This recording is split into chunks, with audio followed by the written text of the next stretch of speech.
IMF का programme जो है वो अभी तक फाइनल नहीं हुआ। जो पाकिस्तान के वजीर आजम और वजीर खारजा ने भी बयानात दिए, उन्होंने कहा कि जी IMF हमारे साथ जुल्म कर रहा है। IMF जो है वो जरा थोड़ा देख रहे हैं कि पाकिस्तान कहाँ स्टैंड करता है। गोइंग फॉरवर्ड कोई ऐसी चीजें हैं जो कि की जा सकती हैं? स्ट्रक्चरल रिफॉर्म्स करेंगे।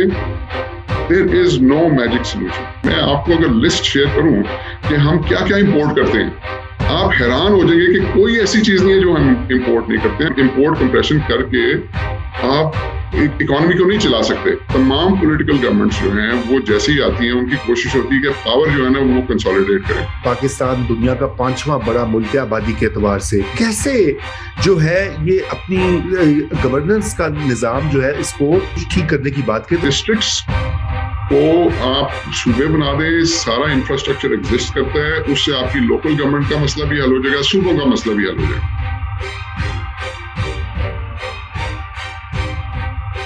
जी अस्सलाम वालेकुम नाजरीन, नया दौर की इस स्पेशल ट्रांसमिशन में मैं और हारून ख्वाजा साहब वापस हाजिर हैं।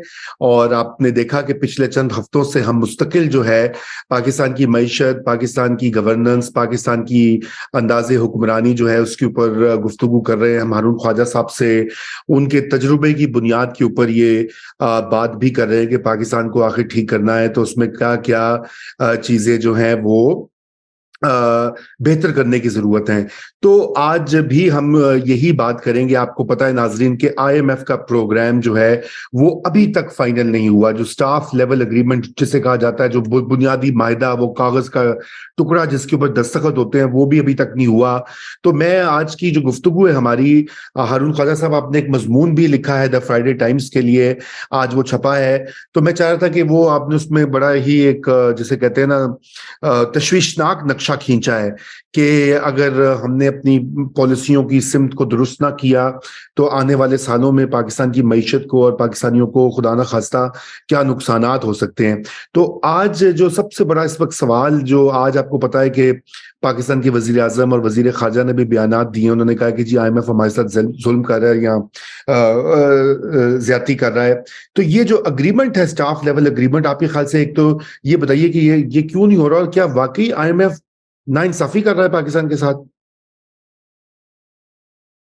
देखिए, थोड़ा मैं क्लैरिफाई कर दूं। मैंने जो आर्टिकल आज लिखा है उसकी वजह ये है कि शायद पहले भी रजा आपसे बात हुई थी कि ऑन अ स्केल ऑफ 100, जहां पे हमने अपनी इकोनॉमी को 75 साल में पहुंचा दिया है, ऑन अ स्केल ऑफ 100 अगर हम अभी स्ट्रक्चरल रिफॉर्म्स अपने गवर्नेंस के अंदर करना शुरू करें तो वो स्केल ऑफ 100 पे हमें पेन जो है वो 100 होगी, बहुत शदीद पेन होगी। लेकिन अगर हम नहीं करते हैं तो जिस तरफ हम जा रहे हैं ये आपको ज्यादा देर नहीं लगेगी, इसमें साल नहीं लगेंगे, ये कुछ महीनों की बात है।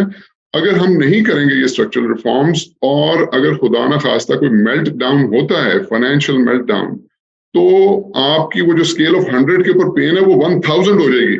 वो इतनी शदीद होगी कि वो अनबेरेबल होगी, उसके कॉन्सिक्वेंसेस कैटास्ट्रोफिक कॉन्सिक्वेंसेस होंगे। तो मैंने अपने आर्टिकल में ये बताने की कोशिश की है कि भाई ये चीजें आपको करने की जरूरत है, अपने बोसीदा डेकेडेंट गवर्नेंस स्ट्रक्चर को चेंज करने की। ऐसी कोई बात नहीं है कि वो हो नहीं सकता, लेकिन हमें स्टार्ट करना है। और बेहतर ये है कि हम मेल्ट डाउन से पहले स्टार्ट कर दें तो हमारी बचत थोड़ी बहुत हो जाएगी। अच्छा, अब आ जाते हैं आपके रिलेटेड जो इससे है सवाल IMF का।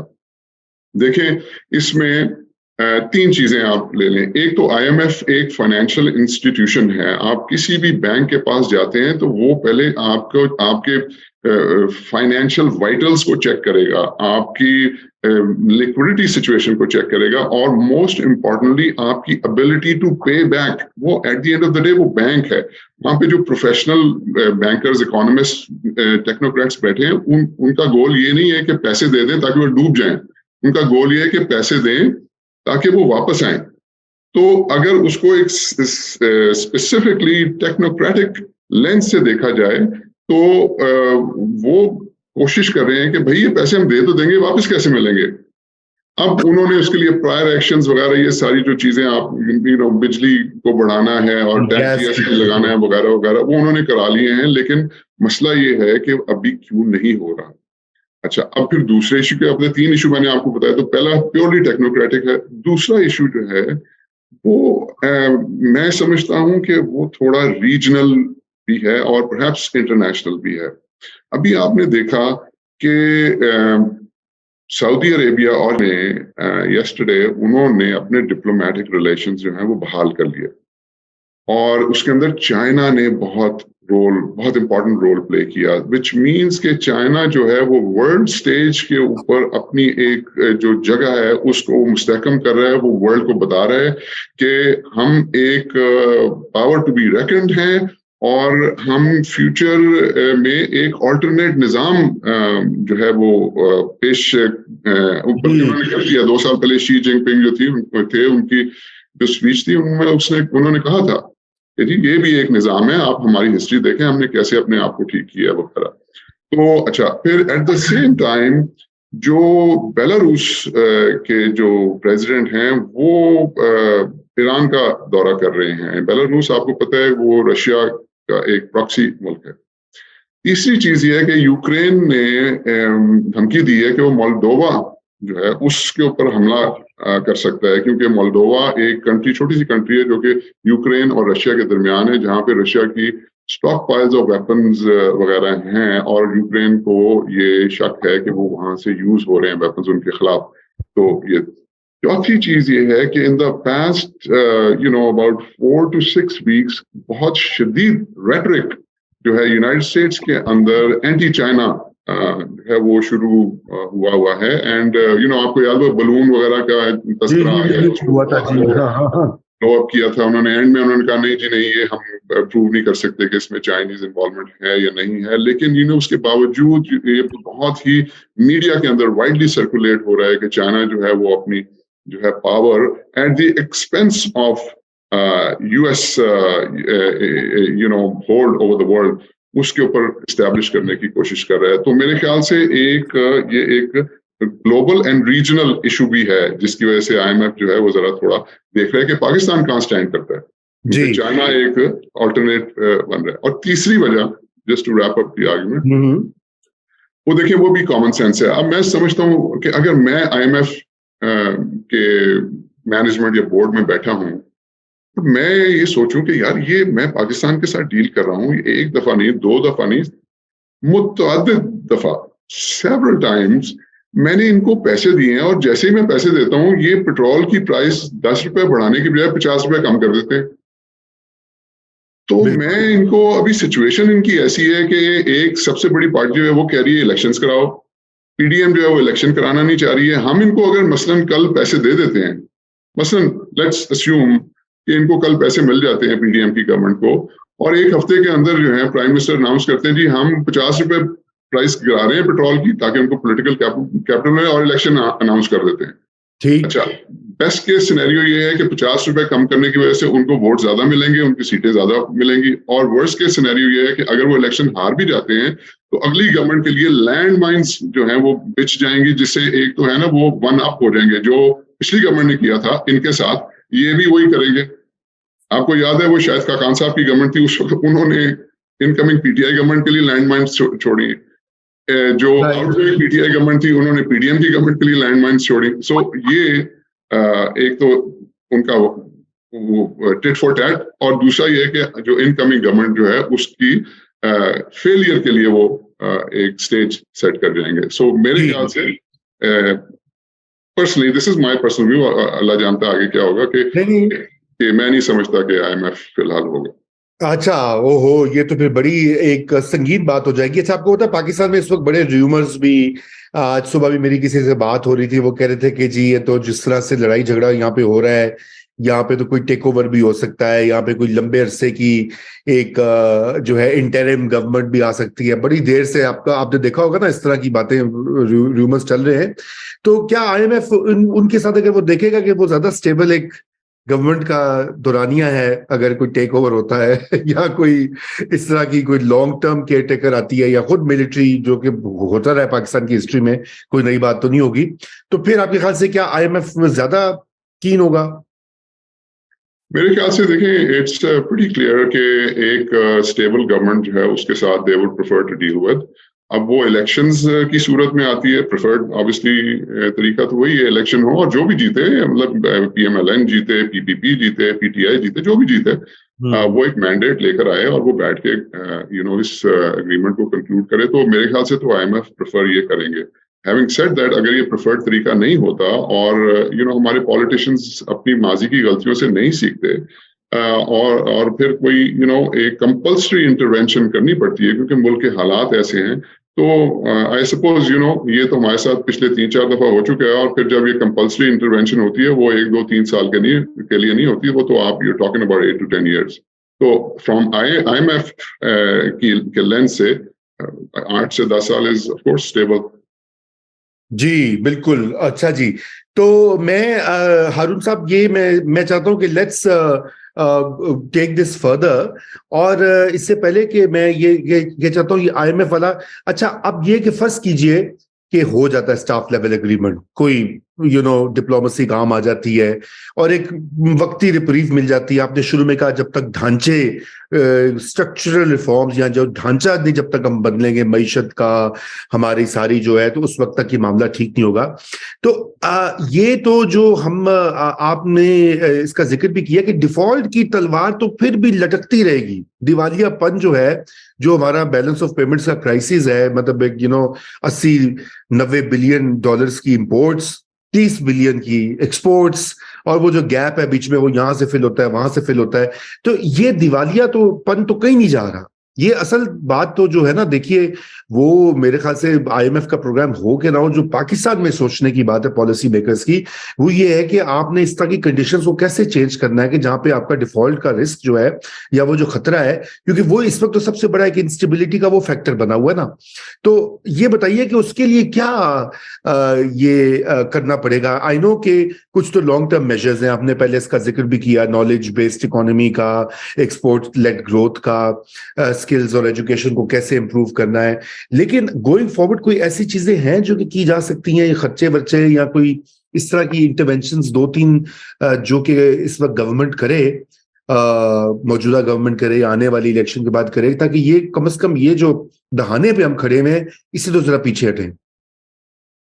देखिए, मैं समझता हूँ we have to think out of the box. दुनिया में तो ये आउट ऑफ द बॉक्स नहीं है, दुनिया में तो रियलिस्टिकली सोचा जाता है। हमारे लिए आउट ऑफ द बॉक्स होगा, हमें बेसिकली ना बेस जीरो के ऊपर जाके सोचने की जरूरत है। बिकॉज हम एक इमारत जिसकी फाउंडेशन गलत बनी हुई है, उसी को कभी हम उसकी प्लस्तर करते हैं, कभी उसके ऊपर पेंट करते हैं, कभी शीशे बदल देते हैं, एंड वी डोंट रियलाइज कि ये इमारत ठीक होने वाली नहीं है। इस इमारत को जमीन बोस करके हमें एक ग्राउंड अप नई इमारत बनाने की जरूरत है, फाउंडेशन से काम करने की जरूरत है। तो बेसिकली मैं क्या कह रहा हूँ, इसको सिंप्लीफाई अगर मैं करूँ तो लेट्स से एक दुकान है, उसका रेवेन्यू जो है वो 10,000 रुपया है और उसका एक्सपेंस 15,000 है, तो वो -5,000 उसका लॉस होता है। और वो जिसकी दुकान है उसका एक बच्चा बाहर है, उसको 3,000 जो है वो बाहर से भेज देता है, उसके बावजूद वो 2,000 खसारे में रहता है जो कि वो बोरो करता है। अब वो कंसिस्टेंटली बोरो करता है और लेकिन वापस नहीं करता। तो अब सिचुएशन ऐसी आ गई है कि कोई उसको और कर्ज देने को तैयार नहीं है। तो अब आप ऐसी सिचुएशन में फ्रीज कर दें, आप छोड़ दें कि ये कोई इकोनॉमिस्ट है, कोई बैंकर है, कोई चार्टर्ड अकाउंटेंट है, कोई फलाना है, जो भी, आप इसको एक कॉमन सेंस लेंस से देखें। तो अगर इस सिचुएशन को फ्रीज कर दें तो what is the best thing, मतलब ये कोई रॉकेट साइंस नहीं है, what is the best thing this shopkeeper should do, कि भाई 10,000 उसका रेवेन्यू है, 15,000 उसका एक्सपेंस है, 3,000 बेटा भेज देता है। अब वो क्या करे? सो इसमें बेस्ट केस सिनेरियो कोई नहीं है, इसमें लीस्ट वर्स्ट सिनेरियो वो ये है कि वो दुकान बंद कर दे। दुकान बंद करेगा तो उसके लॉसेस कम हो जाएंगे और बेटा जो 3,000 भेज रहा है वो उसकी कमाई हो जाएगी। So that's where we are. Obviously हम मुल्क को बंद तो नहीं कर सकते, लेकिन अगर हम खुद स्ट्रक्चरल रिफॉर्म्स करना शुरू करें, हम इंपोर्ट्स को कंट्रोल करना शुरू करें, सब्सटीट्यूट करना शुरू करें, और एक्सपोर्ट्स, मतलब मैं आपको अगर लिस्ट शेयर करूं कि हम क्या क्या इंपोर्ट करते हैं, आप हैरान हो जाएंगे कि कोई ऐसी चीज नहीं है जो हम इंपोर्ट नहीं करते हैं। जबकि वो, फॉर इंस्टेंस, मैं आपको एक छोटी सी एग्जांपल देता हूं कि आपकी जो केमिकल्स, आपके मेटल्स, पाकिस्तान के अंदर डिक्लेयर्ड आयरन ओर्स हैं, पाकिस्तान में कॉपर के मतलब इधर इतनी माइनिंग करते ही नहीं है, माइनिंग रिसोर्सेज की कोई कमी नहीं है। माइनिंग आप कभी वो माइन माउथ्स के ऊपर जाए, वहां अभी भी डोंकीज और गधों के साथ माइनिंग हो रही है। प्री हिस्टोरिक टाइम्स की वो जो आई सपोज वो आज से 150 साल पहले जो गोरे उस जमाने में करते थे वही चला आ रहा है। मतलब हमें इतना रिच एरिया, इतना रिसोर्सफुल एरिया है और $600 मिलियन की चाय पी जाते हैं हम लोग, राइट? तो बड़ा मुल्क है और ब्रेड बास्केट है वो। इंडियन पंजाब पूरे इंडिया को जो है वो करता है सपोर्ट, और हम जो है अपनी वीट जो है वो नहीं उगा सक रहे, वही पुरानी हमारी प्रैक्टिसेस एंड ऑल दैट। सो आपके सवाल का जवाब ये है कि देखिए हमें जीरो से शुरू करना है। आपकी जो अगर आप नहीं करेंगे तो ये होने वाला है, by the way. Import severe import compression कर दिए आपकी फाइनेंस मिनिस्ट्री में ने, वो पिछले 5 महीने से हो रही है। ये एक टेम्पररी सोल्यूशन है। वो देख लें, वो 5 अरब के जो हैं आपके कंटेनर पड़े हुए हैं आपके पोर्ट्स के ऊपर। तो जिस दिन आपने मार्केट खोली ना, तो रिजर्व आपके 4.5 अरब है, 5 अरब तो सिर्फ उधर पड़ा हुआ है, इससे पहले कि हम बात करें कि और क्या क्या आपने पेमेंट्स करनी है। तो आपकी बात का जवाब ये है कि वही मैंने अपने आर्टिकल में लिखा है कि स्ट्रक्चरल रिफॉर्म्स करेंगे। There is no magic solution, right? उसके रिजल्ट में कुछ शॉर्ट टर्म बेनिफिट्स होंगे, कुछ मीडियम टर्म होंगे, कुछ लॉन्ग टर्म। बिल्कुल जी, बिल्कुल। अच्छा जी, ये बहरहाल देखिए, ये तो आपने वो जिक्र किया कि क्या क्या हम इंपोर्ट नहीं करते।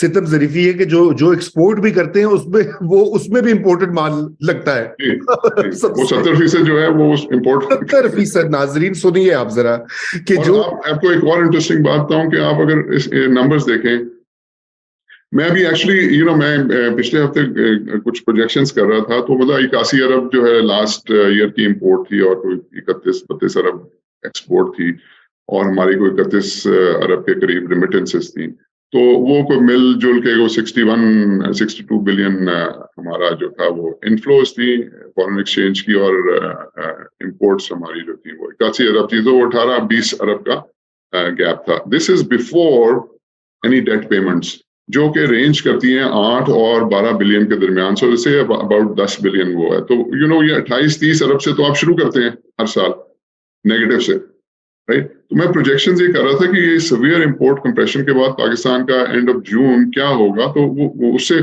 जाहिर है किताबों पे नंबर्स पे तो ये लगता है कि आपकी जो इंपोर्ट है वो 81 अरब से कम होके तो वो तकरीबन 55 अरब के करीब आ जाएगी। ऑल्दो ये प्रोजेक्ट कर रहे हैं 60-62 अरब, तो काफी इंपोर्ट कम तो होगी, लेकिन उसका एक्सपोर्ट भी उसके एज अ कॉन्सिक्वेंस एक्सपोर्ट भी जो है वो 32 अरब से कम हो गया, तो 25 अरब रह जाएगी। तो मतलब कॉन्सिक्वेंस है। फिर आप ये शॉर्ट टर्म मेजर है। यू सी, आप इंपोर्ट कंप्रेशन करके आप इकोनॉमी को नहीं चला सकते।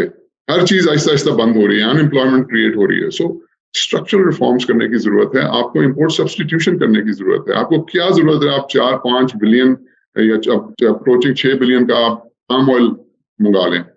अब मैं आपसे पूछता हूं, जब मलेशिया और इंडोनेशिया में पाम ऑयल नहीं होता था तो हम लोग क्या करते थे तब? Exactly. We have to think out of the box. Correct, absolutely जी। अच्छा जी, तो मैं चाहता हूं कि हम ये थोड़ा सा, चूंकि आपने ढांचे की बात की है, आपने स्ट्रक्चरल रिफॉर्म्स यानी कि बुनियादी इस्लाहात जो कि इतनी दहाइयों से हमने उनको बैक बर्नर पे रखा है या नहीं की है, उसका खमियाजा भुगत रहा है पाकिस्तान और पाकिस्तानी लोग। तो मुझे ये बताइए कि ये जो सूबों का मसला है और ये जो इस वक्त इतनी सेंट्रलाइजेशन ऑफ पावर है, एक ये भी बहुत बड़ा प्रॉब्लम है कि हमारे यहाँ देखिए ना, मतलब अफसोस की बात है कि पाकिस्तान दुनिया का 5वां बड़ा मुल्क है आबादी के एतबार से, एक न्यूक्लियर रियासत है और वाहिद ऐसा मुल्क है इतनी बड़ी आबादी के साथ जहां पर किसी किस्म की लोकल गवर्नमेंट्स हैं ही नहीं इलेक्टेड। और जब वो होती हैं उनको निकाल देते हैं, उनको बंद कर देते हैं, कभी डिसमिस कर देते हैं। तो एक ये भी डिबेट एक होनी चाहिए। हम इसके ऊपर तफसील में भी बात करेंगे, लेकिन मैं चाहता था कि आज हम इसके ऊपर एक गुफ्तगू का आगाज करें कि हम इसके ऊपर कैसे जो है ये अपनी गवर्नेंस का निजाम जो है इसको, अब जैसे आपने कहा ना, आउट ऑफ द बॉक्स सोचकर इसको कुछ ठीक करने की बात करें। तो इस पे बताइए थोड़ा सा। इस पे आने से पहले वो एक और बड़ी इंटरेस्टिंग आपसे शेयर करनी थी बात कि ये मैं इंपोर्ट और एक्सपोर्ट्स के नंबर्स देख रहा था, तो हमारी जो एक्सपोर्ट्स हैं उसका 21% जो है वो यूनाइटेड स्टेट्स को हम, देयर द बिगेस्ट एक्सपोर्ट जो है हमारी डायरेक्शन यूनाइटेड स्टेट्स की। जी। और देखिए हम बातें कैसे करते हैं यूनाइटेड स्टेट्स को, जबकि हमारी एक्सपोर्ट्स जो है वो 7% जो है वो चाइना जाती है। जी, बिल्कुल राइट, ऐसी अब बात। 7% ऑफ 30 बिलियन, तो तकरीबन 2 अरब के करीब। और हमारी जो इंपोर्ट्स हैं उसका 20% जो है वो चाइना को जाता है, यानी कि 81 अरब का 20, 16 अरब हम चाइना को से इंपोर्ट करते हैं और 2 अरब एक्सपोर्ट करते हैं। और यूनाइटेड स्टेट्स से हम मतलब हमारी 20-21% जो एक्सपोर्ट्स हैं, यानी कि वो 6-7 अरब वो यूनाइटेड स्टेट्स जाती हैं और हम उनसे इंपोर्ट कुछ भी नहीं करते, खास नहीं करते। तो अब वो चाइनीज जो है वो कह रहे हैं जी कि हम बड़ा सीवियर ट्रेड बैलेंस का लॉस है पाकिस्तान की तरफ के चाइना में हम 16 बिलियन की इंपोर्ट चाइना से करते हैं, एक्सपोर्ट 2 बिलियन करते हैं। तो वो चाइनीज कह रहे हैं कि भाई हमें बताओ हम आपसे क्या मंगवा सकते हैं। हाँ, वो हमें आज के नहीं, वो साल से हमारे पास कुछ है ही नहीं उनको बेचने के लिए। राइट, तो राइट। मैं जब स्ट्रक्चरल रिफॉर्म्स की बात करता हूँ ना, you see we have to start from the ground. हमें ये चेंज करनी है अपने माइंडसेट, अपने लोगों को ट्रेन करना है, हमें प्रोडक्ट्स बनाने हैं ऐसे जिनकी डिमांड हो मार्केट के अंदर। तो कमिंग बैक टू आपका जो सवाल था वो सूबों का लोकल गवर्नमेंट इख्तियारात का। जी। जी। अच्छा, अब देखिए ये भी हम 75 साल से ना इस ट्रक की बत्ती के पीछे लगे हुए हैं। अब इसमें बेसिक इशू क्या है? द इशू इज, 2 इशू हैं। एक है पावर की डेवोल्यूशन, डिवॉल्व करना है, लोगों तक पावर को डिवॉल्व करना है। और दूसरा है फाइनेंस। करेक्ट। ये 2 चीजें हैं और तीसरा कोई इशू नहीं है। अगर आप पावर और फाइनेंस लोगों तक पहुंचा दें तो वो अपना घर, अपना नेबरहुड, अपना एरिया जो है वो they are well capable of taking care of all these surroundings. वजह उसकी बड़ी सिंपल है कि मैं जिस घर में रहता हूँ मैं कभी भी नहीं चाहूंगा मेरे घर के साथ वाले घर के अंदर कोई चोर, डाकू या कोई उल्टी सीधी हरकतें करने वाला रह रहा हो। ये बड़ा सिंपल सा असूल है, सारी दुनिया में ये चलता है। नेबरहुड वॉचेस वगैरह इसके ऊपर मतलब again it's not rocket science. तो अब हम लगे हुए हैं जी कि तमाम पॉलिटिकल गवर्नमेंट्स जो हैं वो जैसे ही आती हैं उनकी कोशिश होती है कि पावर जो है ना वो कंसोलिडेट करें। अब 18th पहले होती थी, 18th अमेंडमेंट से पहले कंसोलिडेशन सारी फेडरेशन के पास, सूबा के पास कोई खास पावर नहीं होती। लोकल गवर्नमेंट्स तो ये डेमोक्रेटिक गवर्नमेंट्स आके सबसे पहले खत्म करती हैं।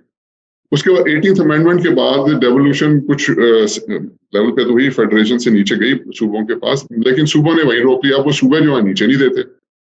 तो हम ये कब तक ये इस म्यूजिकल चेयर्स के अंदर चलते रहेंगे जी? कभी फेडरल, फिर सूबा, फिर मार्शल आता है, वो आके फिर लोकल गवर्नमेंट कराते हैं, वो कोशिश करते हैं नीचे देने की, उतनी देर में वापस डेमोक्रेसी आती है। ये एक कंसिस्टेंट पैटर्न चल रहा है, we are running round and round in circles. तो मैं इसका सोल्यूशन ये दे रहा हूँ। उसके ऊपर बहुत बात हो रही है, डिमांड आ रही है, कब से आ रही है कि नए सूबे होने चाहिए। उसके अंदर ऑल सॉर्ट्स ऑफ, क्योंकि लोगों को बेसिक राइट्स नहीं मिलते, क्योंकि उनके पास पावर और फाइनेंस अपने डिसाइड करने का मौका नहीं मिलता, इसलिए फिर उल्टी सीधी फिर डिमांड्स आ जाती हैं कि जी हम अलग मुल्क बनाना चाहते हैं, खुदा न खास्ता इस टाइप की चीजें। तो इस सब का बड़ा सिंपल हल है। अभी इस बात ये शुरू हुई है, लोगों ने कहना शुरू कर दिया है कि जी डिविजन्स तक जो है ना वो सारी डिविजन्स को आप सूबे बना दें। अब मेरा पॉइंट ये है कि आप सूबे बना देंगे, 30, 32 या 50 सूबे बना देंगे, मेरे ख्याल से 30-32 बनते हैं, तो उसमें फिर यही प्रॉब्लम होगी कि वो डिविजन्स को सूबे बना दें, वो फिर नीचे नहीं देंगे, लोकल गवर्नमेंट नहीं बनाएंगे। बना देंगे तो वो एक ऐसी नाम की लोकल गवर्नमेंट बना देंगे, उसको कहेंगे जी ये आप नालियां और नलके वगैरह लगाएं, बाकी आपको कोई जरूरत नहीं है। तो फिर हम we will be back to square one. तो मैं ये कह रहा हूँ इस मामले को वंस एंड फॉर ऑल, ये सूबों की डिमांड का मसला भी हल हो जाएगा, लोकल गवर्नमेंट का भी मसला हल हो जाएगा कि आप उसको डिवॉल्व कर दें। जो आपकी एग्जिस्टिंग डिस्ट्रिक्ट्स हैं उनको आप सूबे बना दें। बिल्कुल। वो 120 130 के करीब वो सूबे बन जाएंगे, जिसका कोई मसला नहीं है। सारी दुनिया के अंदर ये होता है। आप मतलब ये जो स्पेशली आपकी जो ये यूरोपियन कंट्रीज हैं, ये में आप वो इतनी छोटी सी कंट्री है, उसके साथ 60 कैंटन्स हैं। तो सो आप डिस्ट्रिक्ट्स को आप सूबे बना दें, सारा इंफ्रास्ट्रक्चर एग्जिस्ट करता है, उससे आपकी लोकल गवर्नमेंट का मसला भी हल हो जाएगा, सूबों का मसला भी हल हो जाएगा।